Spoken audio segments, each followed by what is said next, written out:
Hello പ്രിയപ്പെട്ടവരെ, എല്ലാവർക്കും നമസ്കാരം. നമ്മൾ ഇന്ന് നോക്കാൻ പോകുന്നത് ക്വസ്റ്റ്യൻ പേപ്പറിനെ ബേസ് ചെയ്തിട്ടുള്ള കുറച്ച് കാര്യങ്ങളാണ്. നിങ്ങളുടെ മോഡൽ എക്സാമിന്റെ ക്വസ്റ്റ്യൻ പേപ്പറിൽ അഡ്ജസ്റ്റ്മെന്റ് എൻട്രീസ് എന്ന് പറയുന്ന ഒരു ഭാഗത്തിനെ കുറിച്ച് പ്രത്യേകം പരാമർശിച്ചിട്ടുണ്ട്. പ്രത്യേകം ചോദ്യം ഉണ്ടായിരുന്നു.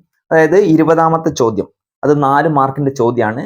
ഞാൻ എല്ലാവരോടും ക്ലാസ്സിൽ നിന്ന് തന്നെ പറഞ്ഞിട്ടുണ്ട്, തീർച്ചയായിട്ടും അഡ്ജസ്റ്റ്മെന്റ് എൻട്രി ചോദിക്കും. അത് 2 കേസിൽ ചോദിക്കും. ഞാൻ പറഞ്ഞത്, ഒന്ന് അഡ്ജസ്റ്റ്മെന്റ് എൻട്രി വേറൊന്നും എടുത്ത് ചോദിക്കും, ജേണൽ എൻട്രി എഴുതാനായിട്ട് ചോദിക്കും. മറ്റൊന്ന് ഫൈനൽ അക്കൗണ്ട് പ്രിപ്പയർ ചെയ്യുമ്പോൾ അതിന്റെ കൂടെ വിത്ത് അഡ്ജസ്റ്റ്മെന്റ് ആണ് തരിക. അപ്പൊ നിങ്ങൾ പ്രോഫിറ്റ് ആൻഡ് ലോസിലും ട്രേഡിംഗ് അക്കൗണ്ടിലും ബാലൻസ് ഷീറ്റിലും അതിനെ അഡ്ജസ്റ്റ്മെന്റ് കാണിക്കണം. അത് കൂടാതെ ഇവിടെ ഇതുപോലെയുള്ള ഒരു സെപ്പറേറ്റ് ക്വസ്റ്റ്യൻ കാണും. ആ ക്വസ്റ്റ്യന്റെ ജേണൽ എൻട്രി എഴുതാനായിരിക്കും ചോദ്യം വരിക. ഓക്കെ, അപ്പൊ നമ്മൾ എന്തായാലും ഈ 20ാമത്തെ ക്വസ്റ്റ്യൻ നമ്മൾ ചെയ്യാൻ പോവാണ്. ഇവിടെ ഔട്ട്സ്റ്റാൻഡിങ്ങിനെ കുറിച്ചും പ്രീപെയ്ഡിനെ കുറിച്ചും പിന്നെ ഔട്ട്സ്റ്റാൻഡിങ് ഇൻകത്തിനെ കുറിച്ചും അഥവാ അക്രൂഡ് ഇൻകത്തിനെ കുറിച്ചും ഇൻകം റിസീവ്ഡ് ഇൻ അഡ്വാൻസിനെ കുറിച്ചുമാണ് തന്നിരിക്കുന്നത്. ഇത് കൂടാതെ ബാഡ് ഡെപ്റ്റ് എന്ന് പറയുന്ന ഒരു വസ്തു ഉണ്ട്, അതിനെക്കുറിച്ചും നിങ്ങളോട് ചോദിക്കാനുള്ള ചാൻസ് വളരെ വളരെ വളരെ കൂടുതലാണ്.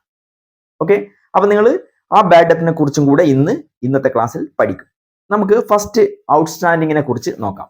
വേജ് ഔട്ട്സ്റ്റാൻഡിങ് എന്നാണ് ഇവിടെ തന്നിരിക്കുന്നത്.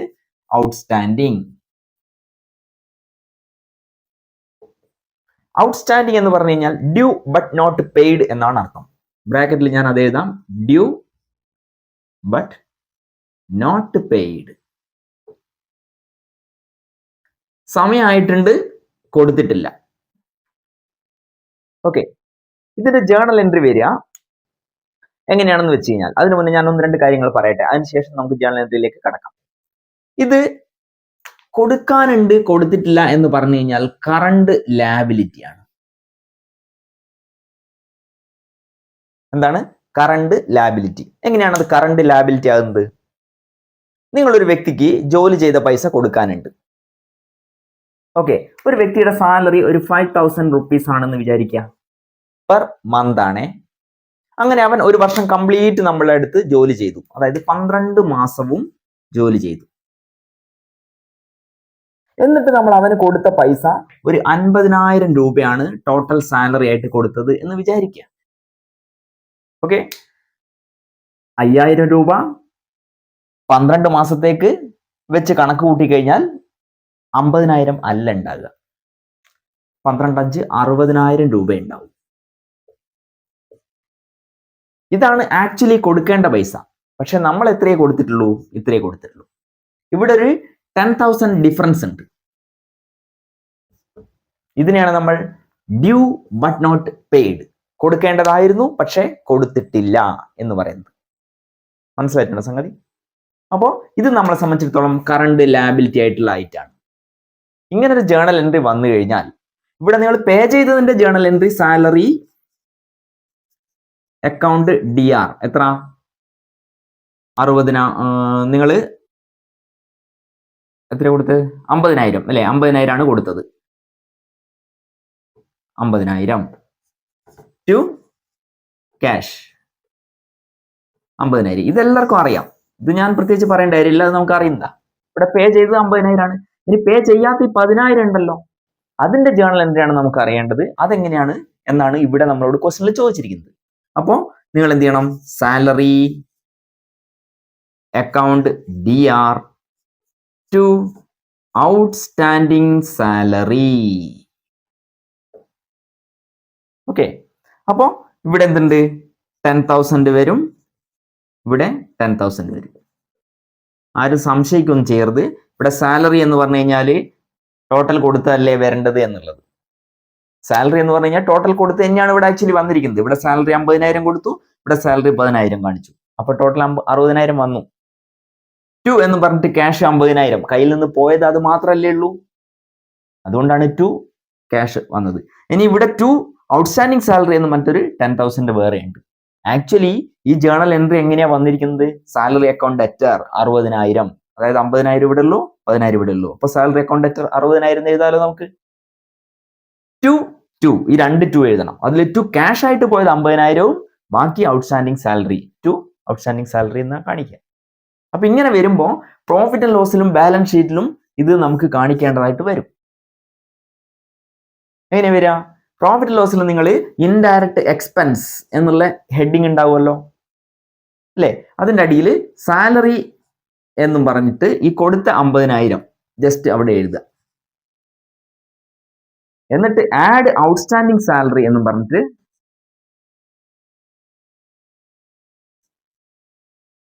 10,000 എഴുതുക. അങ്ങനെ 60,000 ആണ് അവിടെ കാണിക്കുക. ഓക്കെ, അപ്പോൾ ഇത് ആണ് ഇതിന്റെ ജേണൽ എൻട്രി എന്ന് പറയുന്നത്. ഇത് ശരിക്കും ക്ലോസ് ചെയ്യുന്നതാണ്, ഇത് ക്ലോസ് ചെയ്യുന്ന എൻട്രി ആണ്. ആക്ച്വലി 50,000 കൊടുത്തു, 10,000 കൊടുക്കാനുണ്ട്. അതിന്റെ ജേണൽ എൻട്രി പ്രോഫിറ്റ് ലോസിലേക്ക് വരുമ്പോൾ ഇങ്ങനെയാണ് വരിക. ഓക്കെ, ഇപ്പം ബോർഡിൽ എല്ലാം കൂടെ ആയപ്പോൾ ചിലപ്പോൾ ഒരു കൺഫ്യൂഷൻ വന്നിട്ടുണ്ടാവും തോന്നുന്നു. ഇനി ബാലൻസ് ഷീറ്റിലേക്ക് ഇത് കാണിക്കുമ്പോൾ എത്രയാണോ നമ്മൾ കൊടുക്കാണ്ടായത് അതാണല്ലോ നമ്മുടെ ലാബിലിറ്റി എന്ന് പറയുന്നത് അല്ലേ? അപ്പോൾ ഈ 50,000 എക്സ്പെൻസ് ആണ്, അതൊരിക്കലും ബാലൻസ് ഷീറ്റിൽ വരില്ല. ഈ 10,000 എന്ന് പറയുന്നത് ലാബിലിറ്റി ആണ്, അത് ബാലൻസ് ഷീറ്റ് വരും. അത് മാത്രം കറണ്ട് ലാബിലിറ്റി സൈഡിൽ ഔട്ട്സ്റ്റാൻഡിങ് സാലറി എത്ര 10,000 മാത്രം വരും. ഡെബിറ്റ് സൈഡിലാണ്, ഇത് ഡെബിറ്റ് സൈഡ്, ഈ വരേൻ്റെ അപ്പുറത്തോട്ടുള്ള ക്രെഡിറ്റ് സൈഡ്. അങ്ങനെയാണ് ഞാൻ ഉദ്ദേശിച്ചത്. ഇങ്ങനെയാണ് വരിക. അപ്പൊ ഇതാണ് സംഭവം. അപ്പൊ ജേണൽ എൻട്രി നിങ്ങളോട് ഏതാന്ന് ചോദിച്ചു കഴിഞ്ഞാൽ ഇതാണ് ജേണൽ എൻട്രി. സാലറി എന്ന് പറയുന്ന സംഗതി ഔട്ട്സ്റ്റാൻഡിങ് ആയി, അതിന്റെ entry salary account letter to outstanding salary എന്നാണ് വരിക. ക്ലിയർ? കഴിഞ്ഞു. ഇങ്ങനെയാണ് പ്രോഫിറ്റ് ലോസിൽ, ഇങ്ങനെയാണ് ബാലൻസ് ഷീറ്റിൽ. പ്രോഫിറ്റ് ലോസ് വരച്ചാണ് ഇത്. ഇൻഡയറക്റ്റ് എക്സ്പെൻസ് ഹെഡിങ് കൊടുത്ത് സാലറി 50,000 കാണിച്ച് ആഡ് ഔട്ട്സ്റ്റാൻഡിങ് 10,000, അങ്ങനെ ടോട്ടൽ 60,000. എന്തിനാണ് നമ്മൾ ഇവിടെ 10,000 കാണിച്ച് എന്നുള്ള ചിലപ്പം ചില ആളുകൾക്ക് സംശയം ഉണ്ടാവും. നമ്മൾ ഒരു വർഷത്തിൻ്റെ ഉള്ളിൽ ആക്ച്വലി കൊടുക്കേണ്ട പൈസയായിരുന്നു 60,000. കണക്ക് പ്രകാരം ആ 60,000 ആണ് അക്കൗണ്ടിൽ കാണേണ്ടി വരിക. പക്ഷേ നമ്മളെ ബിസിനസ് അതിൽ 10,000 കൊടുത്തിട്ടില്ല. അപ്പോൾ ഒരു വർഷത്തിലെ കണക്കിൽ പെടേണ്ട സംഗതി ആ വർഷത്തിൽ തന്നെ കാണിക്കണം എന്നുള്ള ഒരു തിയറി ഉണ്ട്. നമ്മൾ ജനറലി ആക്സെപ്റ്റഡ് അക്കൗണ്ടിങ് പ്രിൻസിപ്പിൾ അങ്ങനെ ഒരു സാധനം പഠിച്ചിട്ടുണ്ട്. ഓക്കെ, അപ്പോൾ അത് പ്രകാരം നമ്മൾ ഇത് ഇവിടെ കാണിക്കുന്നു. എന്നാൽ ആ 10,000 ഇവിടെ കാണിച്ചതിന്റെ എഫക്റ്റ് നമ്മൾ ഇവിടെ അത് ഒഴിവാക്കുന്നു. ലാബിലിറ്റി ആയിട്ട് ഇപ്പോഴും നമ്മളത് കൊടുക്കാനുണ്ട് എന്നുള്ള അർത്ഥത്തിൽ കാണിക്കുന്നു. ഇത്രയും. അപ്പൊ ഇത് കഴിഞ്ഞു. ഇതെല്ലാവരും കൃത്യമായിട്ട് ഒന്ന് എഴുതിയെടുക്കുക. അതിനുശേഷം ഞാൻ അടുത്തത് പറയാണ്. ഓക്കെ, നെക്സ്റ്റിലേക്ക് പോവാം. നമുക്ക് പഠിക്കാനുള്ള രണ്ടാമത്തെ അഡ്ജസ്റ്റ്മെന്റ് എൻട്രി എന്ന് പറയുന്നത് പ്രീപെയ്ഡ് എക്സ്പെൻസസ് എന്നാണ്. പ്രീപെയ്ഡ് എന്ന് പറഞ്ഞു കഴിഞ്ഞാൽ കറണ്ട് അസറ്റ് ആയിട്ടുള്ള സംഗതിയാണ്. ഓക്കെ, അപ്പോൾ ഇത് എന്താ സംഭവം നോക്കാം. ഞാൻ ഒരു വാടക കെട്ടിടത്തിലാണ് വർക്ക് ചെയ്യുന്നത്. ഇപ്പോൾ 2,000 രൂപയാണ് എൻ്റെ വാടക, റെന്റ്. ഒരു മാസത്തേക്ക് 2,000 രൂപ വാടകയുള്ള കെട്ടിടത്തിലാണ് ഞാൻ വർക്ക് ചെയ്യുന്നത്, ബിസിനസ് ചെയ്യുന്നത്. ഓക്കെ, അപ്പോൾ 2,000 12 മാസത്തേക്ക് നമ്മൾ കൊടുക്കണമല്ലോ. ആ കണക്കല്ലേ നമ്മൾ എക്സ്പെൻസ് സൈഡിൽ ഉണ്ടാകുക, റെന്റ് എന്ന് പറഞ്ഞിട്ട്. ഓക്കെ, അപ്പോൾ നമ്മളിവിടെ 27,000 രൂപ ആക്ച്വലി കൊടുത്തിട്ടുണ്ട്. ഒരു വർഷം കംപ്ലീറ്റ് ആയപ്പോൾ എൻ്റെ അക്കൗണ്ടിൽ 27,000 റെന്റ് കൊടുത്തു എന്നാണ് കാണുന്നത്. പക്ഷെ 2,000 വെച്ചിട്ട് 12 മാസത്തേക്ക് 2 24,000 അല്ലേ കൊടുക്കേണ്ടതുള്ളൂ. സ്വാഭാവികമായിട്ടും എപ്പോഴൊക്കെയോ നമ്മൾ റെന്റ് കൊടുക്കുമ്പോൾ 2,000 എപ്പോഴും 2,000 വെച്ചിട്ടൊന്നും അല്ല. ചിലപ്പോൾ നമ്മുടെ കയ്യിൽ കുറച്ച് പൈസയൊക്കെ ഉണ്ടാവും, 5,000 ഒക്കെ കൊടുത്തിട്ടുണ്ടാവും, ചില മാസങ്ങൾ കൊടുത്തിട്ടുണ്ടാവില്ല. ഇങ്ങനെയൊക്കെ സംഭവിച്ചിട്ടുണ്ടാവും. അതുകൊണ്ടാണ് ഇങ്ങനെ വരുന്നത്. എല്ലാ മാസവും 2,000 കറക്റ്റ് കൊടുക്കുമ്പോൾ ആണെങ്കിൽ നമ്മൾ ഒരിക്കലും ഇങ്ങനെ ഒരു വ്യത്യാസം എങ്ങനെയാ വരില്ല അല്ലെ? അപ്പോൾ ചില മാസം നമ്മളൊന്നും കൊടുക്കില്ല, 2 മാസം ഒന്നും കൊടുക്കില്ല, പിന്നെ ഒരു മാസം ചിലപ്പോൾ 5,000 കൊടുക്കും. അതുകൊണ്ടൊക്കെ ഇങ്ങനെ വരുന്നത്. അപ്പൊ ഇവിടെ ഒരു 3,000ന്റെ ഡിഫറൻസ് ഉണ്ട്. ആ 3,000 ഈ 3,000 നമ്മൾ പ്രീപെയ്ഡ് എക്സ്പെൻസ് എന്നാണ് പറയുക. പ്രീപെയ്ഡ്, മുൻകൂട്ടി കൊടുത്തു. ആക്ച്വലി ഇത്രയേ കൊടുക്കേണ്ടതുള്ളൂ, പക്ഷെ 3,000 രൂപ അധികം ഉണ്ട്. അത് നമ്മൾ തിരിച്ചു മേടിക്കേണ്ട കാര്യമൊന്നുമില്ല. നമ്മൾ ഇനി അടുത്ത മാസം അതിൻ്റെ അടുത്ത മാസം ഒക്കെ അവിടെ തന്നെ വർക്ക് ചെയ്യാൻ പോവാണ്. അപ്പോൾ സ്വാഭാവികമായിട്ടും അതിലങ്ങ് കഴിച്ചു കളിയത്. എങ്കിലും നമ്മൾ അക്കൗണ്ട് പ്രകാരം ഈ സാമ്പത്തിക വർഷത്തെ കണക്ക് കാണിക്കുന്ന അക്കൗണ്ടിൽ അതിനെ പ്രീപെയ്ഡ് എന്നാണ് ഉദ്ദേശിക്കുക. പ്രീപെയ്ഡ്. നമ്മൾ ഇതോടെ ബിസിനസ് സ്റ്റോപ്പ് ചെയ്യുകയാണെങ്കിൽ അത് നമുക്ക് തിരിച്ചു വാങ്ങിക്കാൻ പറ്റുമല്ലോ, നമുക്ക് കിട്ടേണ്ട പൈസ എന്നുള്ള അർത്ഥത്തിലല്ലേ. ഈ സാമ്പത്തിക വർഷത്തെ കണക്ക് പ്രകാരം നോക്കുമ്പോൾ 3,000 നമുക്ക് ഇങ്ങോട്ട് കിട്ടാനാണ് റെന്റ് പ്രകാരം എന്നാണ് അതിന്റെ മീനിങ്. അത് തിരിച്ച് മേടിക്കൊന്നുമില്ല, അത് വേറെ കാര്യം. ഓക്കെ, അപ്പോ ഇതിനെ പ്രീപെയ്ഡ് എന്ന് പറയും. ഇതിന്റെ ജേണൽ എൻട്രി വരിക pre paid rent account debtor എത്ര 3000 ടു റെന്റ് അക്കൗണ്ട് 3000 ഞാൻ വരിക. ആ 3000ന്റെ കാര്യം മാത്രമാണ്. 24,000 കൊടുത്തിട്ടുണ്ടെങ്കിൽ ഞാൻ റെന്റ് ടു ക്യാഷ് എന്ന് പറഞ്ഞത് വേറെ വരും. Rent paid account to cash, അത് ഞാൻ പറയുന്നില്ല. ഇവിടെ പ്രീപേ ചെയ്ത 3000ന്റെ എൻട്രി ഇങ്ങനെയാണ് വരിക, അതിന്റെ ജേണൽ എൻട്രി. ഇത് എഴുതാനാണ് നിങ്ങളോട് ചോദിക്കുക പരീക്ഷയ്ക്ക്. ഓക്കെ, അപ്പോൾ നിങ്ങൾ ഇത് എഴുതണം. ഇനി ഈ ഒരു സംഗതിനെ പ്രോഫിറ്റ് ആൻഡ് ലോസിലും ബാലൻസ് ഷീറ്റിലുമായിട്ട് നമുക്ക് കാണിക്കേണ്ടതുണ്ട്. പ്രോഫിറ്റ് ആൻഡ് ലോസിൽ ഇത് എങ്ങനെ വരും? ഇത് ഡെബിറ്റ് സൈഡാണ്, ഇത് ക്രെഡിറ്റ് സൈഡാണ്. എമൗണ്ട് കോളൊന്നും ഞാൻ പ്രത്യേകം കാണിക്കുന്നില്ല, നിങ്ങൾ മനസ്സിലാക്കണം. എല്ലാം നമുക്ക് അങ്ങനെ ഡീറ്റെയിൽ ആയിട്ട് പറയാൻ പറ്റില്ല. അപ്പോൾ പ്രീപെയ്ഡ് എന്ന് പറഞ്ഞു കഴിഞ്ഞാൽ ഇതൊരു എക്സ്പെൻസ് അല്ലേ നമ്മളെ സംബന്ധിച്ചിടത്തോളം. അപ്പൊ റെന്റ് എന്നും പറഞ്ഞിട്ട് നിങ്ങൾ ആക്ച്വലി എത്രയാണോ പേ ചെയ്തത് അത് കംപ്ലീറ്റ് അവിടെ കാണിക്കുക. 27,000 അത്രയും എൻ്റെ കയ്യിൽ നിന്ന് പൈസ പോയിട്ടുണ്ടല്ലോ, അതുകൊണ്ട് അത് തന്നെ കാണിക്കാം. എന്നാൽ ആക്ച്വലി നമ്മൾ കാണിക്കേണ്ടത് ഇത്രയേ ഉള്ളൂ. അതുകൊണ്ട് ബാക്കിയുള്ള പൈസ ഞാൻ ജസ്റ്റ് ലെസ് ചെയ്ത് കാണിക്കുക. ലെസ് പ്രീപെയ്ഡ് റെന്റ് 3000 എന്നിട്ട് 24,000 ആണ് ആക്ച്വൽ എമൗണ്ട് കോളത്തിൽ കാണിക്കേണ്ടത്.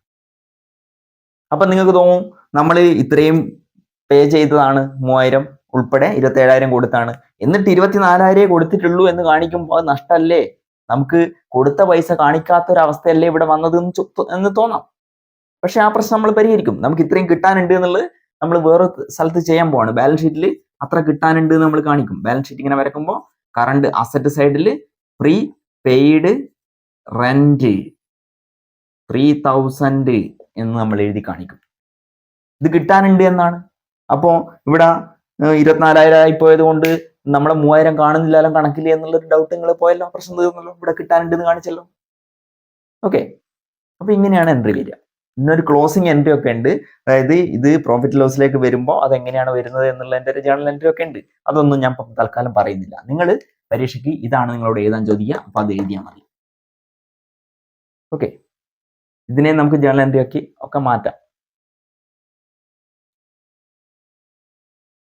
അപ്പൊ ഇത്രയും ഇത് മനസ്സിലായിട്ടുണ്ടല്ലോ. ഇതാണ് രണ്ടാമത്തെ അഡ്ജസ്റ്റ്മെന്റ്. ഓക്കെ, അങ്ങനെയാണെങ്കിൽ നമുക്ക് മൂന്നാമത്തെ അഡ്ജസ്റ്റ്മെന്റിലേക്ക് പോകാം. അതേതാന്ന് നോക്കാം. ഓക്കെ, നോക്കാം. നമുക്ക് മൂന്നാമത്തെ അഡ്ജസ്റ്റ്മെന്റ് എൻട്രി എന്താണെന്ന് നോക്കാം. അതിന്റെ പേരാണ് ഔട്ട്സ്റ്റാൻഡിങ് ഇൻകം. അതിനെ അക്രൂഡ് ഇൻകം എന്ന് മറ്റൊരു പേരിലും നമ്മൾ വിളിക്കും. നേരത്തെ നമ്മൾ ഔട്ട്സ്റ്റാൻഡിങ് എക്സ്പെൻസ് പഠിച്ചിട്ടുണ്ടല്ലോ. ഒരാൾക്ക് കൊടുക്കാനുള്ള പൈസ ഇപ്പോഴും കൊടുക്കാതെ നമ്മൾ കയ്യിൽ തന്നെ വെച്ചിരിക്കുന്നു. ഒരാളെ കൊണ്ട് കംപ്ലീറ്റ് ജോലി ചെയ്യിപ്പിച്ചു, അദ്ദേഹത്തിന് ഇപ്പോഴും ബാക്കി പൈസ കൊടുക്കാനുണ്ട്. Outstanding expense. Due but not paid. ഇവിടെ ഡ്യൂ ബട്ട് നോട്ട് റിസീവ്ഡ് എന്നാണ്. ഇപ്പൊ നമുക്ക് പറയാം, ഞാൻ ബാങ്കിൽ ഒരു 10,000 രൂപ ഡെപ്പോസിറ്റ് ചെയ്തു, 10,000 ഡെപ്പോസിറ്റ് ചെയ്തു. എന്നോട് ബാങ്ക് പറയാണ് എനിക്ക് 10% ഇൻട്രസ്റ്റ് തരും ഒരു വർഷത്തേക്ക് എന്നുള്ളത്. എത്ര? 10%. അപ്പോൾ ഒരു വർഷം കംപ്ലീറ്റ് ആയി കഴിഞ്ഞാൽ എനിക്ക് ഇൻട്രസ്റ്റ് തരണമല്ലോ. അപ്പോൾ 10,000ന്റെ 10% എന്ന് പറഞ്ഞു കഴിഞ്ഞാൽ 1000 രൂപയാണ്. സ്വാഭാവികമായിട്ട് 1000 രൂപ എനിക്ക് ബാങ്ക് തരണം. പക്ഷേ ബാങ്ക് എനിക്ക് ഒരു 700 രൂപയെ തന്നിട്ടുള്ളൂ എന്ന് പറയും എന്ന് വിചാരിക്കുക. ഇതാണ് റിസീവ്ഡ്. Received amount. കിട്ടേണ്ട എമൗണ്ട് ആണ് ഇത്. ഇവിടെ ഡ്യൂ ആയിട്ടുണ്ട് എത്ര? 1000 രൂപ. പക്ഷേ റിസീവ് ചെയ്തത് 700 രൂപ മാത്രമേ ഉള്ളൂ. അവിടെ 300 നമുക്ക് കിട്ടാനുണ്ടല്ലോ. ആ 300നെയാണ് നമ്മൾ എന്ത് വിളിക്കുന്നത്? അക്രൂഡ് ഇൻകം അല്ലെങ്കിൽ income received but not, income earned but not received എന്നാണ് പറയുക. ഇൻകം നമ്മൾ ഏൺ ചെയ്തിട്ടുണ്ട്, കിട്ടാനുള്ള അർഹത നമുക്കുണ്ട്, but not received in our hand. Okay, എന്നാണ് അതിന്റെ മീനിങ്. അപ്പോൾ ഇങ്ങനെയാണ് എഴുതുക. നമ്മളെ സംബന്ധിച്ചിടത്തോളം കിട്ടാനുള്ള പൈസ എന്ന് പറയുമ്പോൾ അത് കറണ്ട് അസറ്റ് ആണ്. എന്താണ്? കറണ്ട് അസറ്റ് ആണ്. കറണ്ട് അസറ്റ് എവിടെയാ? ബാലൻസ് ഷീറ്റ് കാണിക്കാൻ നിങ്ങൾക്ക് അറിയാലോ. ഓക്കെ, അപ്പോൾ ഇത് ഇൻകം ആണ്. അപ്പൊ നിങ്ങൾ പ്രോഫിറ്റ് ലോസും ബാലൻസ് ഷീറ്റും വരക്കുമ്പോൾ അതിനെ കാണിക്കണം. ഇതിനൊരു ജേണൽ എൻട്രി ഉണ്ട്. ഓക്കെ, നമുക്ക് അതിന്റെ ജേണൽ എൻട്രി എന്താണെന്ന് നോക്കാം. ഇവിടെ 700 കിട്ടിയതിന്റെ ജേണൽ എൻട്രി എന്താണെന്നുള്ളത് നിങ്ങൾക്ക് അറിയാം. ഇൻട്രസ്റ്റ് ആണ് ഇവിടെ കിട്ടിയത്. Cash accounted to interest received എന്നാണ് 700ന്റെ ജേണൽ എൻട്രി. നിങ്ങളോട് അതല്ല എഴുതാൻ ചോദിക്കുക. ആ അക്രൂഡിന്റെ ജേണൽ എൻട്രി ആണ് നിങ്ങളോട് എഴുതാൻ ചോദിക്കുക. അതായത് ഡ്യൂ ആയിട്ട് നമുക്ക് കിട്ടാത്ത പൈസ. ഓക്കെ, അപ്പൊ നമുക്ക് നോക്കാം. അക്രൂഡ് എന്നുള്ളത് കറണ്ട് അസറ്റ് ആണ്. കറണ്ട് അസറ്റ് വരുമ്പോൾ ജേണൽ എൻട്രിയിൽ എപ്പോഴും ഡെബിറ്റ് സൈഡ് വരണം. അസറ്റ് ഡെബിറ്റിലാണ് വരിക. Accrued income, accrued interest. Income ഇവിടെ എന്ത് ഇൻകം ആണ്? നമുക്ക് കിട്ടുന്ന സാധനം ഇൻകം എന്ന് പറയുന്നത് ഇവിടെ ഇൻട്രസ്റ്റ് ആണ്. അതുകൊണ്ട് അക്രൂഡ് ഇൻട്രസ്റ്റ് അക്കൗണ്ട് DR എത്ര? 300 ടു ഇൻട്രസ്റ്റ് റിസീവ്ഡ് 300. ഇതാണ് ജേണൽ എൻട്രി. ഇതാണ് നിങ്ങളോട് പരീക്ഷയ്ക്ക് എഴുതാൻ ചോദിക്കും. ഓക്കെ, അപ്പോൾ ഇങ്ങനെയാണ് വരിക. ഇനി പ്രോഫിറ്റ് ലോസും ബാലൻസ് ഷീറ്റും വരക്കുമ്പോൾ ഇത് എവിടെയൊക്കെ കാണിക്കും എന്നുള്ളത് നിങ്ങൾ അറിയണം, പഠിക്കണം.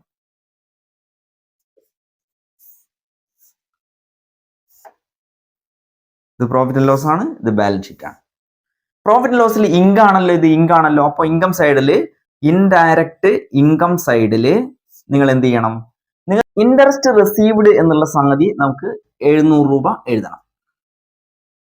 ഇൻട്രസ്റ്റ് റിസീവ്ഡ് 700 രൂപ. ആക്ച്വലി 1000 നമ്മളിവിടെ എഴുതേണ്ടത് 1000, പക്ഷെ നമുക്കിപ്പോൾ 700 കിട്ടിയിട്ടുള്ളൂ. എന്നിട്ട് ആഡ് ചെയ്യണം. എന്ത്? ഈ വർഷം കിട്ടേണ്ട സംഖ്യ ആണത്. ഈ വർഷത്തെ കണക്കിൽ, ഈ സാമ്പത്തിക വർഷത്തെ കണക്കിൻ്റെ അകത്ത് തന്നെ ആ 1000 കാണിക്കണം. പക്ഷേ കിട്ടിയെന്ന് പറഞ്ഞ 1000 നമുക്ക് കാണിക്കാൻ പറ്റില്ല, കാരണം അത് കിട്ടിയിട്ടില്ല. എങ്കിലും സാങ്കേതികമായിട്ട് ടെക്നിക്കലി നമുക്ക് ഇങ്ങനെ ഒരു സംഗതി ഉണ്ട്. ഒരു ഫിനാൻഷ്യൽ ഇയറിന്റെ കാര്യങ്ങൾ ആ ഫിനാൻഷ്യൽ ഇയർ തന്നെ കാണിക്കണം. അതുകൊണ്ട് നമ്മൾ ആഡ് അക്രൂഡ് ഇൻട്രസ്റ്റ് എന്ന് പറഞ്ഞിട്ട് 300 കൂടെ ഇവിടെ എഴുതും. എന്നിട്ട് 1000 കാണിക്കും. അല്ലാതെ നേരിട്ട് ഇൻട്രസ്റ്റ് റിസീവ്ഡ് എന്ന് പറഞ്ഞ 1000 കാണിച്ചാൽ അത് തെറ്റാണ്, മിസ്റ്റേക്ക് ആണ്. അങ്ങനെ പാടില്ല. ഓക്കെ, എമൗണ്ട് 1000 തന്നെയാണ് വരുന്നത്, പക്ഷെ എന്ന് കരുതി അങ്ങനെ കാണിക്കാൻ പാടില്ല. അത് അങ്ങനെ നിങ്ങൾ എഴുതി കഴിഞ്ഞാൽ നിങ്ങൾക്ക് അതിനെപ്പറ്റി ഒന്നും അറിയില്ല, വെറുതെ കോപ്പി അടിച്ച് എഴുതിയാന്ന് അവർക്ക് മനസ്സിലാവും. അതിന് മാർക്കൊക്കെ കുറച്ച് കളി. അങ്ങനെ ചെയ്യാൻ പാടില്ല. ഇത് മനസ്സിലാക്കുക. നമുക്കിപ്പോൾ ഇത് പരീക്ഷയ്ക്ക് മനസ്സിലാക്കുക എന്ന് മാത്രമല്ലല്ലോ, നമുക്ക് ഒരു അക്കൗണ്ടന്റ് ആയിട്ട് ഒരാളെ വർക്ക് ചെയ്ത് കൊടുക്കണം. അപ്പൊ ഇത്തരം സിറ്റുവേഷൻസ് വരുമ്പോൾ നമുക്ക് ഇതിനെ ഹാൻഡിൽ ചെയ്യാൻ പറ്റണം. ഓക്കെ, അങ്ങനെ വരും. ഇനി ഞാൻ പറഞ്ഞു ഈ ഒരു സാധനം, ഈ ഒരു 300 എന്നുള്ളത് എന്താണ്? ഒരു അസറ്റ് ആണെന്ന് ഞാൻ പറഞ്ഞല്ലോ. അതുകൊണ്ട് തന്നെ ബാലൻസ് ഷീറ്റിൽ കറണ്ട് അസറ്റിന്റെ സൈഡിൽ അക്രൂഡ് ഇൻട്രസ്റ്റ് എന്ന് പറഞ്ഞിട്ട് ആ 300 നമ്മൾ എഴുതി കാണിക്കണം. ഓക്കെ, ഇങ്ങനെ വരും. അപ്പൊ journal entry accrued interest account to interest received അല്ലെ?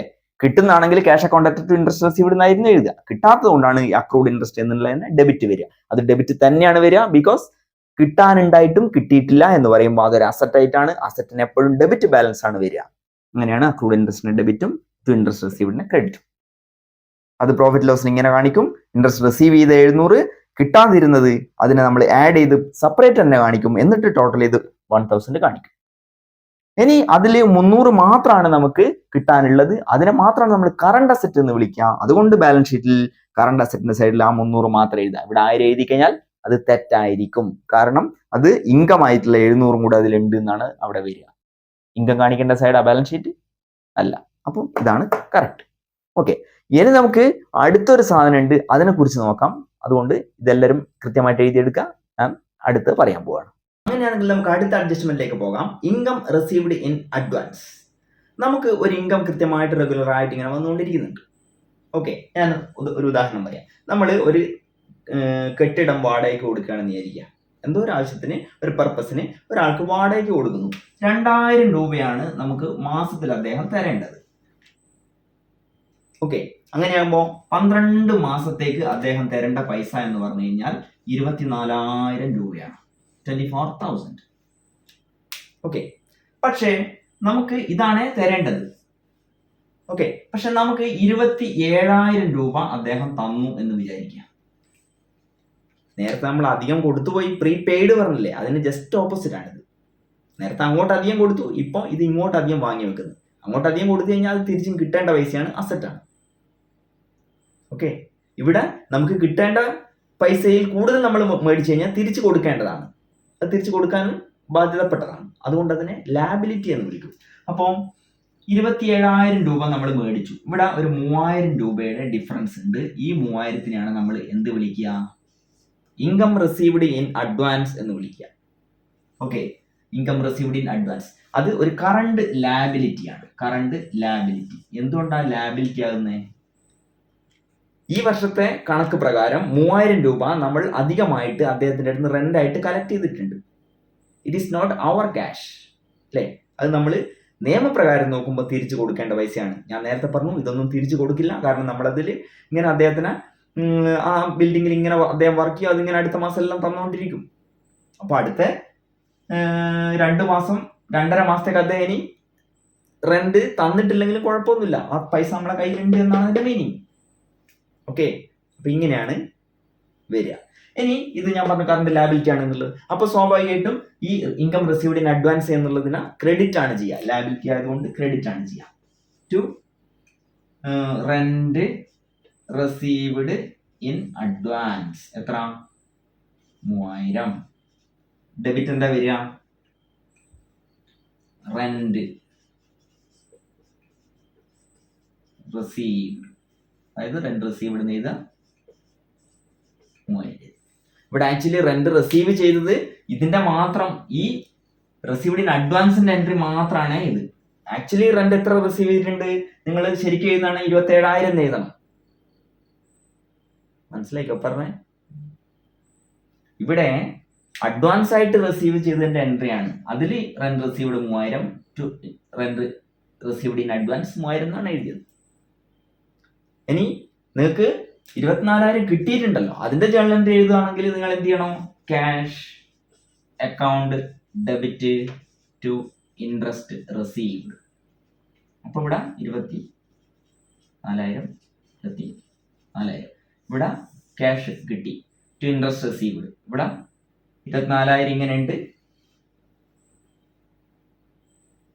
സോറി 24,000 അല്ല 27,000 ആണ് വരിക കേട്ടോ.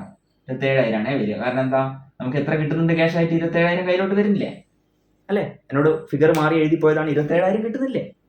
അതിൽ 3000 ഇതിൽ പെടാൻ പാടില്ലാത്തതാണ്. അപ്പോൾ റെന്റ് റിസീവ് ചെയ്യുന്ന 27,000 ആണ്. അപ്പോൾ ഇവിടെ 3000 ഞാൻ എന്ത് ചെയ്യുന്നു? ഇതേ അക്കൗണ്ടിനാണ് ഇവിടെ ഡെബിറ്റ് ചെയ്യുന്നത്. അപ്പൊ ഇതിൽ നിന്ന് ഇത് കുറയുന്നുണ്ട്, 24,000 ആയി വരുന്നുണ്ട്. അപ്പൊ ആ സംഗതിയാണ് നമ്മൾ പ്രോഫിറ്റ് ലോസ് ബാലൻസ് ഷീറ്റിലേക്ക് എത്തിക്കുന്നത്. 27,000 റെന്റ് കിട്ടിയെന്ന് നമ്മൾ അവിടെ കാണിച്ചു.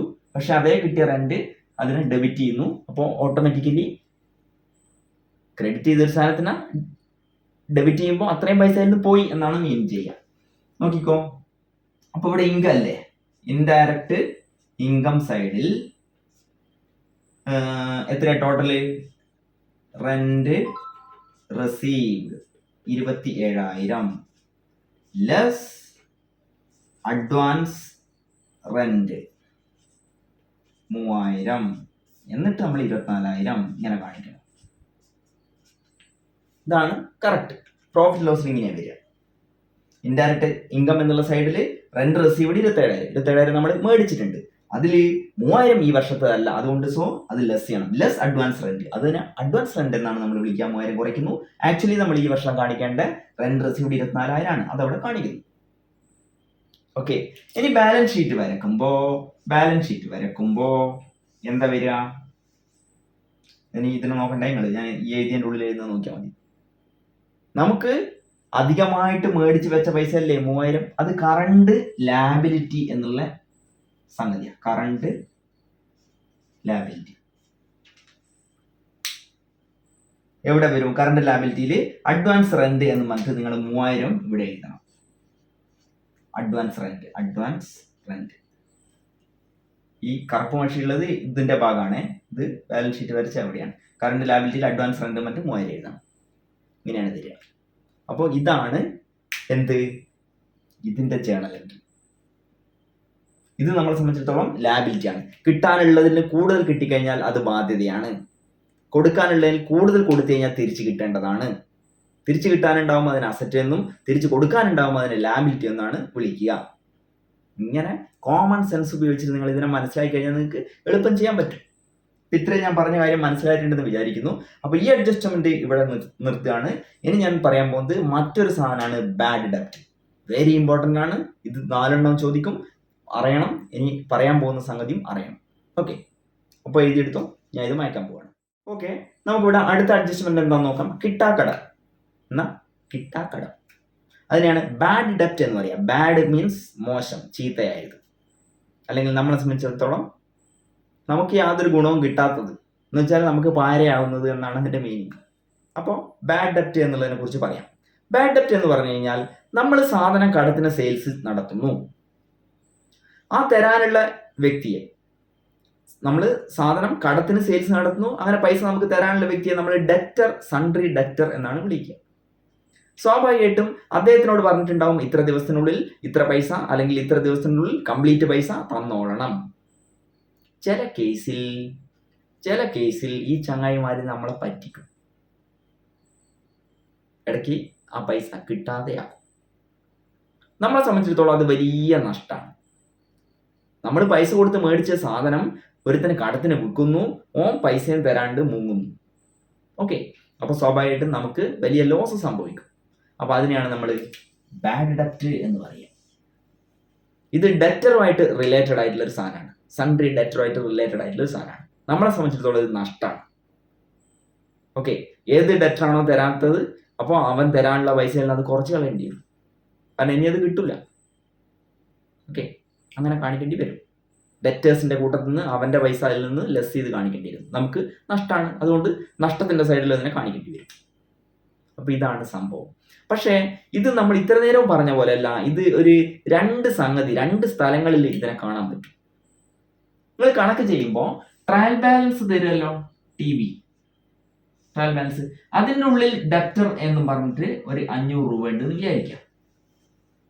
പിന്നെ ട്രയൽ ബാലൻസിന്റെ ടോട്ടൽ നന്നായിട്ട് ശ്രദ്ധിക്കണേ, നന്നായിട്ട് ശ്രദ്ധിച്ചാലേ നിങ്ങൾക്ക് മനസ്സിലാവുള്ളൂ. ട്രയൽ ബാലൻസിന്റെ ടോട്ടൽ അതൊക്കെ കഴിഞ്ഞു. എന്നിട്ട് അഡ്ജസ്റ്റ്മെന്റ് അല്ലേ എഴുതുക. ഇനി അഡ്ജസ്റ്റ്മെന്റ് എൻട്രി എന്ന് മറ്റേ എഴുതിയിട്ടല്ലേ നമ്മൾ ക്വസ്റ്റ്യൻ ചെയ്യല്. ഫൈനൽ അക്കൗണ്ട് പ്രിപ്പയർ ചെയ്യുമ്പോൾ അങ്ങനെയല്ലേ ക്വസ്റ്റ്യൻ വരാറുള്ളത്. ഒരു ട്രയൽ ബാലൻസിൽ കുറേ ഐറ്റം, അതിന്റെ താഴെ അഡ്ജസ്റ്റ്മെന്റ് ഒരു 4 എണ്ണം തരും. എന്നിട്ടാണല്ലോ നമ്മൾ ട്രേഡിങ്ങും പ്രോഫിറ്റ് ലോസും ബാലൻസ് ഷീറ്റും ഒക്കെ ചെയ്യാറുള്ളത്. ആ ട്രയൽ ബാലൻസ് ആണ് ഇത്. മറ്റേ ഐറ്റം ഒന്നും ഞാൻ എഴുതുന്നില്ല. നമുക്ക് പറയാൻ ഇരിക്കുന്ന ബാഡ് ഡെറ്റിനെ കുറിച്ചാണ് നമ്മളിവിടെ എഴുതിയിരിക്കുന്നത്. ബാഡ് ഡെറ്റ് 500 രൂപ ട്രയൽ ബാലൻസിന്റെ ഉള്ളിലുണ്ട്. ഇനി അഡ്ജസ്റ്റ്മെന്റിന്റെ ഉള്ളിലും നമുക്ക് 500 രൂപ അല്ലെങ്കിൽ 1000 രൂപ ഉണ്ട് എന്ന് വിചാരിക്കാം. ഇതിന്റെ അർത്ഥം ഒരു ചങ്ങായി ഇവിടെ നമ്മൾ 500 രൂപ പറ്റിച്ചു. അപ്പോൾ അതിന്റെ കണക്കെല്ലാം നമ്മൾ എഴുതി ജേണൽ എഴുതി ലെഡ്ജർ എഴുതി, അങ്ങനെ ട്രയൽ ബാലൻസിന്റെ ഉള്ളിൽ അത് വന്നു. കുറച്ച് ദിവസം കഴിഞ്ഞപ്പോൾ വീണ്ടും നമ്മൾ കണ്ടെത്തി എന്ത്, ഒരു ചങ്ങായിയോട് നമ്മളെ പറ്റിച്ച് മുങ്ങിയിട്ടുണ്ട് 1000 രൂപ. അപ്പോൾ ഒരിക്കൽ നഷ്ടം ഉണ്ടായി, വീണ്ടും നഷ്ടം ഉണ്ടായി. ഇതിങ്ങനെ ഇടയ്ക്കിടയ്ക്ക് ഉണ്ടായിക്കൊണ്ടിരിക്കും, പറഞ്ഞിട്ട് കാര്യമില്ല അല്ലെ. കച്ചവടത്തിൽ ഇതൊക്കെ സ്വാഭാവികമാണ്. പക്ഷെ ഇതിനൊക്കെ നേരിടാൻ വേണ്ടിയിട്ട് നമ്മൾ ചില സാധനങ്ങൾ കരുതി വെക്കും കേട്ടോ. പ്രൊവിഷൻ എന്നൊക്കെ പറഞ്ഞിട്ട് ചില സാധനം ഉണ്ട്. അത് ഞാനിപ്പോൾ ഇതിൽ പറയുന്നില്ല. ഇപ്പം ഞാൻ ഇതുമായിട്ട് ബന്ധപ്പെടുന്ന കാര്യങ്ങൾ ഇത്രയേ പറയുന്നുള്ളൂ. ഓക്കെ, അപ്പോൾ ഇത് ഇങ്ങനെ വരുമ്പോൾ, ഇങ്ങനെ വന്നിട്ടുണ്ടെങ്കിൽ ഇതിന്റെ ജേണൽ എൻട്രി എന്താ വരിക എന്ന് ചോദിച്ചു കഴിഞ്ഞാൽ നിങ്ങൾ എഴുതേണ്ടത് ഇങ്ങനെയാണ്: bad debts account DR to sundry debtor. ഇങ്ങനെ എഴുതിയിട്ട് നിങ്ങൾ ഈ ഒരു 1000 രൂപ മാത്രമേ എമൗണ്ട് കാണിക്കാൻ പാടുള്ളൂ. അപ്പൊ ഇതിനെ കാണിക്കണ്ട. അതിന് കാരണമുണ്ട്. അതിനെന്താ കാരണം? ട്രയൽ ബാലൻസിന്റെ ഉള്ളിൽ ഐറ്റം വന്നിട്ടുണ്ടെങ്കിൽ ജേണൽ എഴുതി ലെഡ്ജർ എഴുതി, ആ ലെഡ്ജർ കറക്റ്റ് ആണോ എന്ന് ചെക്ക് ചെയ്യാൻ വരക്കുന്ന സാധനമായിരുന്നല്ലോ നമ്മൾ ട്രയൽ ബാലൻസ് എന്ന് പഠിച്ചത്. അപ്പോൾ ജേണൽ എഴുതി ലെഡ്ജർ എഴുതി, അപ്പോൾ അവിടെ ജേണൽ ലെഡ്ജറൊക്കെ എഴുതുമ്പോൾ ആ ഡെറ്ററിൽ നിന്ന് ഓട്ടോമാറ്റിക്കലി അതിന്റെ ജേണൽ എൻട്രി ഒക്കെ എഴുതി അതിൽ നിന്ന് ബാലൻസ് ഒക്കെ മൈനസ് ചെയ്തിട്ടാണ് ഇതിലേക്ക് വരുന്നത്. എല്ലാം കഴിച്ചിട്ട് നമ്മൾ ക്യാഷ് അക്കൗണ്ട് ഒക്കെ എഴുതുമ്പോൾ ക്യാഷ് കിട്ടിയത് പോയത് എല്ലാം കഴിഞ്ഞിട്ട് അതിന്റെ ബാലൻസ് ഒക്കെ അല്ലേ എഴുതുക. ആ ബാലൻസ് അല്ലേ നമ്മൾ എടുത്തിട്ട് ട്രയൽ ബാലൻസിലേക്ക് എഴുതുന്നത്. അതുപോലെ ഡെറ്ററിൽ നിന്ന് എല്ലാം കുറച്ചിട്ട് കൃത്യമായിട്ട് അതിന്റെ ജേണൽ എൻട്രി ഒക്കെ എഴുതി ലെഡ്ജറൊക്കെ എഴുതി എന്നിട്ടാണ് നമ്മൾ ഇതിലേക്ക് എഴുതുന്നത്. അപ്പൊ സ്വാഭാവികമായിട്ടും അത് ഡെറ്ററിൽ നിന്ന് ഓൾറെഡി കുറച്ചിട്ടുണ്ടാവും. അതിന് കൂടുതൽ ഞാൻ ഇപ്പം വിശദീകരിക്കാൻ നിൽക്കുന്നില്ല. അത് കാണിച്ചു തരണമെങ്കിൽ കുറച്ച് പണിയുണ്ട്. അതിവിടെ ഞാൻ ചെയ്തു കഴിഞ്ഞാൽ മറ്റേ നമ്മുടെ കാര്യങ്ങൾ അവിടെ നിന്ന് പോകും. അപ്പൊ അതവിടെ കേട്ടോ, അത് പിന്നീട് ഒരിക്കലും പറയാം. അപ്പൊ ഇങ്ങനെ, എന്നാൽ ട്രയൽ ബാലൻസ് എല്ലാം വരച്ചതിന് ശേഷം ഉള്ള ഐറ്റത്തിൽ അല്ലെങ്കിൽ അതിന് ശേഷം ഇതുപോലെ കണ്ടിട്ടുണ്ടെങ്കിൽ ഇതിന്റെ ജേണൽ എൻട്രി ഒന്നും നമ്മൾ എഴുതിയിട്ടോ അതിൽ ഡെറ്ററിൽ നിന്ന് അഡ്ജസ്റ്റ് നടത്തിയിട്ട് അത് കുറച്ചിട്ടോ ഒന്നും ഉണ്ടാവില്ല. ക്ലോസിംഗ് സ്റ്റോക്ക് ഒക്കെ ഇതിൻ്റെ ഉള്ളിലാണ് തരിക അല്ലെ, പ്രീപെയ്ഡ് ഒക്കെ ഇവിടെ തരിക. ഇതൊക്കെ ലാസ്റ്റ് കണ്ടെത്തുന്ന ഐറ്റങ്ങളാണ്. പക്ഷെ ഇത് ലാസ്റ്റ് അല്ല, അതിന്റെ മുന്നേ ചെയ്താണ്. അപ്പൊ നിങ്ങൾ കണക്ക് ചെയ്യുമ്പോൾ അതിന്റെ ജേണൽ എൻട്രി ഇങ്ങനെ എഴുതുക. എന്നിട്ട് ഇത് അഡ്ജസ്റ്റ്മെന്റ് തന്നത് എന്താണോ അത് മാത്രം എൻട്രിയിൽ എമൗണ്ട് കാണിക്കുക. ഇതിനെ ഫർദർ ബാഡ് ഡെറ്റ് എന്നൊക്കെയാണ് പറയുക. ഫർദർ എന്ന് പറഞ്ഞു കഴിഞ്ഞാൽ പിന്നീട് ഉണ്ടായത് അല്ലെ, വീണ്ടും ഉണ്ടായത്. ആദ്യം ഇതുണ്ടായി, പിന്നീട് ഉണ്ടായതാണ് ഇത് രണ്ടാമത് ഉണ്ടായത്. ഓക്കെ, അപ്പൊ ഇങ്ങനെയാണ് വരിക. ഇനി ഇത് പ്രോഫിറ്റ് ആൻഡ് ലോസ് ഇനി പ്രോഫിറ്റ് ലോസും ബാലൻസ് ഷീറ്റും പ്രിപ്പയർ ചെയ്യുമ്പോൾ നിങ്ങൾ ഇത് കൃത്യമായിട്ട് ഇതിനെ കാണിക്കേണ്ടതുണ്ട്. അപ്പം പ്രോഫിറ്റ് ലോസ് വരയ്ക്കുമ്പോൾ നിങ്ങൾ എന്ത് ചെയ്യണം? ഇതിനെ ബാഡ് ഡെപ്റ്റ് എന്ന് മറ്റേ ആദ്യത്തെ 500 എഴുതണം. ട്രയൽ ബാലൻസിലായിട്ട് ഒക്കെ നമ്മൾ വേജും സാലറിയും ഇതൊക്കെ എടുത്ത് എഴുതുമല്ലോ. അപ്പോൾ ഇൻഡയറക്റ്റ് എക്സ്പെൻസിന്റെ അടിയിൽ 500 രൂപ എഴുതണം. അതായത് ഈ 500. അതിന്റെ കൂടെ പിന്നീട് ഉണ്ടായിട്ടുള്ള ആ 1000 കൂടെ എഴുതണം. ആഡ് ഫർദർ ബാഡ് ഡെപ്റ്റ് എന്ന് പറഞ്ഞിട്ട് അത് എഴുതണം. ആഡ് ഫർദർ ബാഡ് ഡെപ്റ്റ്. അങ്ങനെ 1500 ആണ് നിങ്ങൾ എഴുതേണ്ട ടോട്ടൽ. ഓക്കെ, ഞാൻ പറഞ്ഞു ഈ ബാഡ് ഡെപ്റ്റ് എന്ന് പറയുന്നത് ഡെറ്ററുമായിട്ട് റിലേറ്റഡ് ആണ്. ഡെറ്റർ തരാതിരിക്കുമ്പോഴാണ് അതിനെ ബാഡ് ഡെപ്റ്റ് എന്ന് വിളിക്കുന്നത്. സോ ബാലൻസ് ഷീറ്റും വരക്കുമ്പോൾ അതിലും കാണിക്കണം നമ്മൾ. ബാലൻസ് ഷീറ്റ് ഇങ്ങനെ വരക്കുമ്പോൾ സൺട്രി ഡെറ്റർ എമൗണ്ട് എത്ര അവിടെ ഉണ്ടാവും. ഇപ്പൊ ഞാൻ തൽക്കാലം ഒരു 50,000 രൂപയാണെന്ന് വിചാരിക്കുക. സപ്പോസ് നിങ്ങൾക്ക് ഡെറ്റർ ഇതിൻ്റെ ഉള്ളിൽ തന്നിട്ടുണ്ടാവും, അതൊരു 50,000 രൂപയാണെന്ന് നിങ്ങൾ വിചാരിച്ചു. അവിടെ നിങ്ങൾ എന്ത് ചെയ്യണം? ലെസ് ബാഡ് ഡെപ്റ്റ്. ഏത് മാത്രം കുറയ്ക്കുക? ഈ 1000 മാത്രം കുറയ്ക്കുക. എന്നിട്ട് 49,000 എഴുതുക. ഇങ്ങനെയാണ് ചെയ്യുക. എന്തുകൊണ്ടാണ് ഈ 500 കുറയ്ക്കാത്ത ഇവിടെ എന്നുള്ളത് നിങ്ങൾക്ക് വീണ്ടും സംശയം ഉണ്ടാവും. അതിന്റെ ഉത്തരമാണ് ഞാൻ നേരത്തെ പറഞ്ഞത്. അവിടെ ഒന്നുകൂടി കേട്ട് നോക്കുക. ഒന്നുമില്ല, ട്രയൽ ബാലൻസിനുള്ളിൽ ഒരു ഐറ്റം തന്നിട്ടുണ്ടെങ്കിൽ അത് ഡെറ്റർ അതുപോലെ ബാഡ് ഡെപ്റ്റ് ഇവയൊക്കെ അതിലുണ്ടെങ്കിൽ ആ ഡെറ്ററും ബാഡ് ഡെപ്റ്റും ഓൾറെഡി ഇതുപോലെ കുറച്ചിട്ടുണ്ടാവും. എന്നിട്ടാണ് ഇതിലെത്തിയത്. പക്ഷെ അതിന്റെ പുറത്ത് ഇതുപോലെ തന്നിട്ടുണ്ടെങ്കിൽ അതൊരിക്കലും ഡെറ്ററിൽ നിന്ന് ഇതുപോലെ കുറച്ചിട്ടുണ്ടാവില്ല. അതുകൊണ്ടാണ് ഇവിടെ ഡെറ്ററിൽ നിന്ന് അത് മാത്രം കുറയ്ക്കുന്നത്, എന്നിട്ട് ബാലൻസ് ഇട്ടുണ്ട്. ഓക്കെ, അപ്പോൾ ഇങ്ങനെയാണ് വരിക. അപ്പോൾ ഇതാണ് സംഭവം.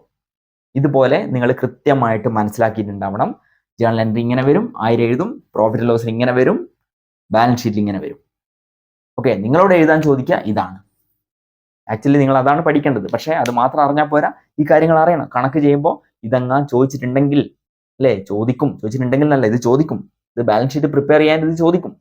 പക്ഷെ നമ്മളെ മോഡൽ ക്വസ്റ്റിൻ്റെ അകത്ത് അഡ്ജസ്റ്റ്മെന്റ് ഇല്ലാതെയാണ് നിങ്ങളോട് കാര്യങ്ങൾ ചെയ്യാൻ പറയുന്നത്. ബാലൻസ് ഷീറ്റ് പ്രിപ്പയർ ചെയ്യാണ്ട് അതിനെ ഒഴിവാക്കി എന്നിട്ട് അഡ്ജസ്റ്റ്മെന്റ് എൻട്രി മറ്റൊരു ക്വസ്റ്റിനായിട്ട് 4 മാർക്കിന്റെ ക്വസ്റ്റിനായിട്ട് വേറെ തരിക ചെയ്തു. ഇപ്പോഴുള്ള ക്വസ്റ്റ്യൻസ് ഒക്കെ ആകെ തല തിരിച്ച് മറിച്ചൊക്കെയാണ് ചോദിക്കുന്നത്. കഴിഞ്ഞ വർഷമൊന്നും ഇങ്ങനെ ആയിരുന്നില്ല, അതിന്റെ മുമ്പിലത്തെ വർഷമൊന്നും ഒരിക്കലും ഇങ്ങനെയല്ല, ആദ്യമായിട്ട് ഇങ്ങനെ വന്നത്. അപ്പോൾ എങ്ങനെ നമ്മൾ എക്സ്പെക്ട് ചെയ്യണം? ഇത് പഠിച്ചിട്ടുണ്ടെങ്കിൽ ഇത് സെപ്പറേറ്റ് ചോദിച്ചു കഴിഞ്ഞാൽ നമുക്ക് എഴുതാൻ പറ്റും. ഇനി ബാലൻസ് ഷീറ്റ് പ്രോഫിറ്റ് ലോസ് ഒക്കെ ഫൈനൽ അക്കൗണ്ട് പ്രിപ്പയർ ചെയ്യുമ്പോൾ അല്ലെങ്കിൽ ഫിനാൻഷ്യൽ സ്റ്റേറ്റ്മെന്റ് പ്രിപ്പയർ ചെയ്യുമ്പോൾ അങ്ങനെ ചോദിച്ചിട്ടുണ്ടെങ്കിൽ അവിടെ നമുക്ക് ഇതൊക്കെ എഴുതാൻ പറ്റും. എന്നിട്ട് അതിന്റെ ആൻസറിൽ എത്താൻ പറ്റും. അപ്പൊ ഇത്രയാണ് ഈ ക്ലാസ്സിൽ എനിക്ക് പറയാനുള്ളത്. ഇതോടെ ഞാൻ ഇത് വൈൻഡ് അപ്പ് ചെയ്യാണ്. നമുക്ക് മറ്റൊരു ഇമ്പോർട്ടന്റ് പരീക്ഷയ്ക്ക് വരുന്ന ഒരു സാധനമായിട്ട് അടുത്ത ക്ലാസ്സിൽ കാണാം. Okay, see U.